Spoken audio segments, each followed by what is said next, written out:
Magandang araw sa lahat, welcome po ulit dito sa atin channel ang Biyahe y Komida. Maraming salamat sa lahat ng nag-subscribe indeed. Punta tayo sa atin topic, October 20, 2025. Disclaimer, patnubay ng magulang ay kailangan. Inday Barreto warns Jody Santa Maria about Raymart Santiago. Claudine Barreto's mother Inday accuses Raymart Santiago of abuse.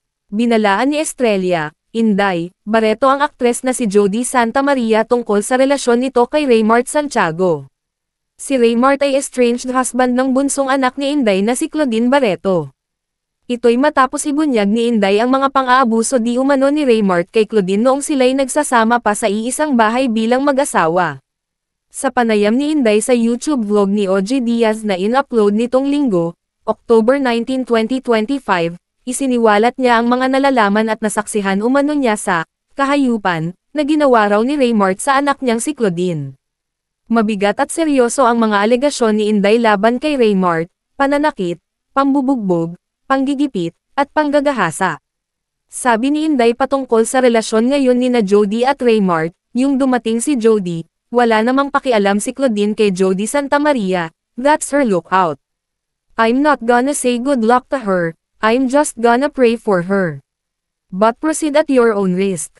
Kung hindi mo pa alam, bahala ka. Bahala na ang Diyos, yun lang sasabihin ko.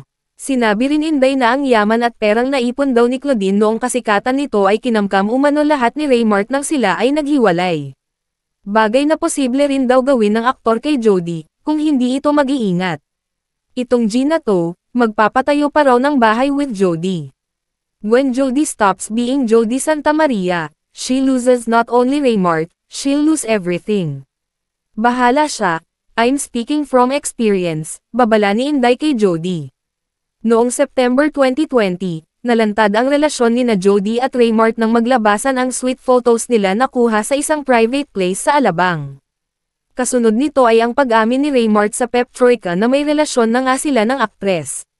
Nangyari ito halos 2 taon makaraang mahiwalay ni Jody sa dati nitong nobyong si Cavite 1st District Representative Jolo Revilla noong 2018. Noong taong ding iyon napabalita ang relasyon ni Raymart sa isang business executive.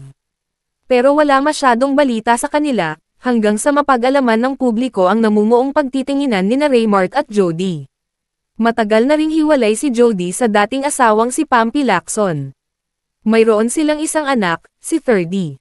Habang si Raymart naman ay may 2 anak kay Claudine, sina Sabina at Santino. Sa interview ni Inday, binalikan niya ang masalimuot na pinagdaanan umano ni Claudine sa kamay ni Raymart. May mga pagkakataon daw noon na tila nawawala sa sarili si Claudine dahil sa madalas umanong pang-aabuso sa kanya ni Raymart. Malinaw pa raw sa alaala noon ni Inday ang madalas na pagtawag sa kanya ni Claudine, umiiyak at humihingi ng tulong sa tuwing sinasaktan umano ito ni Raymart. Sabi niya, "Mom, hurry up, humihingi ng tulong." So, pagdating ko doon, alam kong may gulo. Tapos, dumadating, nagka-girlfriend siya, hindi rin natuloy, tapos yung dumating naman si Jody, wala pakialam si Claudine kay Jody Santa Maria. That's her lookout. I'm not gonna say good luck to her, I'm just gonna pray for her. But, proceed at your own risk. Kung di mo pa alam, bahala ka. Bahala ng Diyos, nasabihin ko. Bisitahin ang website ng pep.ph para sa kabuuan ng artikulo. Panoorin ang buong video sa YouTube channel ni OG Diaz at mag-subscribe. E-click ang mga link sa description box. At yan ang ating latest showbiz chika update for today. Huwag kalimutan mag-subscribe, i-click ang notification bell for more showbiz chika updates at suportahan po ang ating Facebook page. Maraming salamat sa lahat ng nag-subscribe indeed. Magandang buhay sa lahat. Adios.